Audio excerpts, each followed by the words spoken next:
Leo banana తింటావా? Hello అండి. ఈరోజు మా బాబు కోసం అయితే బనానా మిల్క్ షేక్ ప్రిపేర్ చేస్తున్నాను. చూపిస్తుంది ఇప్పుడు మీకు అది కలకండ అండి. నార్మల్‌గా పిల్లలకి 3, 4 ఇయర్స్ వచ్చేంత వరకు షుగర్ ఇవ్వకూడదు, వైట్ షుగర్.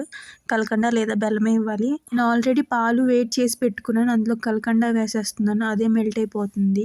మా అల్లుడి కోసమని మా వదిన ఎప్పుడు కలకండ పౌడర్ చేసి పెట్టుకునేది. ఇంక అందుకే మా బాబు కోసం నేను ఎప్పుడు ఏమైనా స్వీట్ పెట్టాలన్నా ఎక్కువగా ఇదే యూజ్ చేస్తాను. మీరు దాన్ని పౌడర్ చేసి పెట్టుకోవచ్చు. ఇప్పుడు ఒక బనానా తీసి మిక్సీ జార్‌లో వేసుకుంటున్నాను. అందులో కొంచెం డ్రై ఫ్రూట్ పౌడర్, మిల్క్ కొంచెమే యాడ్ చేయండి. మిల్క్ ఎక్కువ వద్దు. మీ దగ్గర డేట్స్ ఉంటే డేట్స్ ఆల్సో వేసుకోవచ్చు. నా దగ్గర ప్రెజెంట్ అవైలబుల్‌లో లేదని నేను వేయట్లేదు.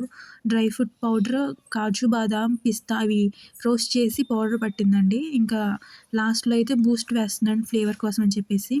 మీరు కావాలంటే బూస్ట్ స్కిప్ చేయొచ్చు. టేస్ట్ మాత్రం చాలా బాగా వచ్చింది. మా వాడికేమో బనానా అంటే చాలా ఇష్టం. ఇది తాగుతాడో లేదో ఫస్ట్ టైం ట్రై చేశాను వాడి కోసం అని చెప్పి. ఎలా ఉంటుందో చూద్దాము. డాడీ బాదం పాలు తెస్తే మాత్రం బాగా తాగుతాడు మా వాడు. అందుకని చెప్పి ఇలా బనానా మిల్క్ షేక్ చేశాను. వాడికి కొంచెం ఫుడ్ వెరైటీగా ఇవ్వాలి కదా! మా వాడికైతే భలే నచ్చేసింది ఇది. మీరే ఎక్స్‌ప్రెషన్స్ చూడండి. ఈ వీడియో నచ్చితే చిన్న లైక్ ఇచ్చి